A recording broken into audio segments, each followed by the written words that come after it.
The RESILIA Practitioner course, Module 3, Cyber Resilience Design, Lesson 1, Employee and Third-Party Risks. Welcome to Lesson 1. In this lesson, you'll learn about employee and third-party risks. Topics include human resource security and supplier and third-party security management. Let's start by taking a look at human resource security. You'll understand that when it comes to security, people are the weakest link and often the source of security threats. But people are also a major defense against cyber threats, provided they are properly managed, trained, and motivated. Cyber resilience risks related to employees and contractors should be addressed through the employment life cycle. In your foundation studies, you learned about the importance to cyber resilience of defining the role and responsibilities during the recruitment process. You also learned about the importance of training and awareness. People must be aware of the cyber resilience policies and be trained in the proper use of the services. In this course, we'll look at pre-employment checks, behavior during employment, and finally, the end of employment. Before making a formal commitment to employ someone, the employer should carry out certain checks to verify that they are recruiting the right person for the job. Things to be checked include identity, that they are who they say they are, qualifications, skills, and employment history, criminal and financial record status, security clearances. Special checks are made for especially sensitive roles. Some of these are directly relevant to cyber resilience. Others, such as qualifications, may not be. But if it's found that false claims have been made, then that evidence of dishonesty will be relevant. These checks might also indicate that an individual might be susceptible to bribery or other external influence. Pre-employment checks provide an indication of future conduct, but people do change. Their personal and financial status may change over time, possibly for the worse.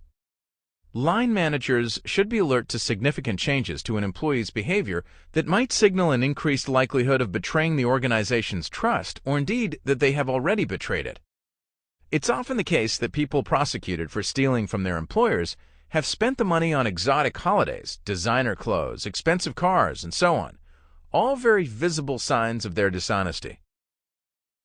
The organization should also use technical means of preventing insider security breaches by careful management of access rights.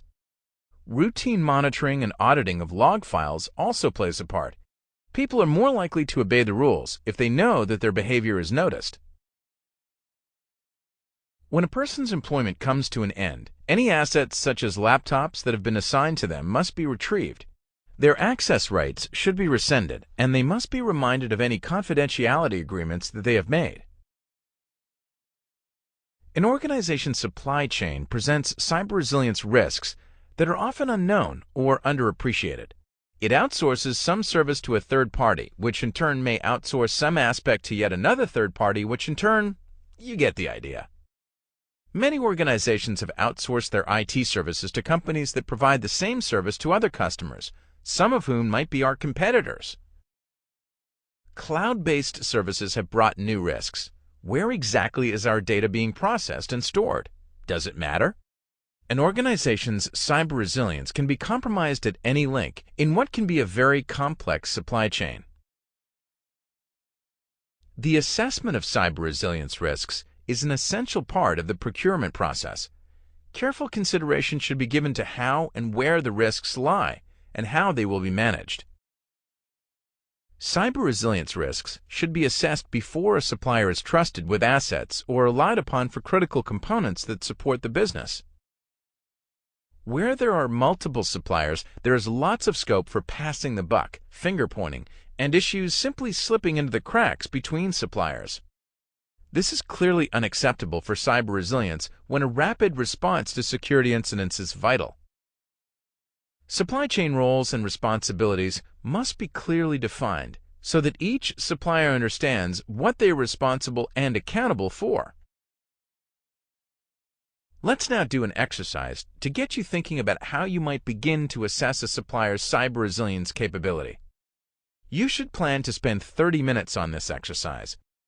Please go to your course exercises document and do exercise 1 of Module 3, Lesson 1.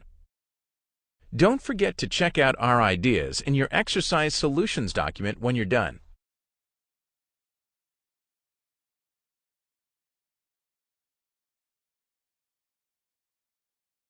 Okay, welcome back to the lesson. I hope you found that exercise useful.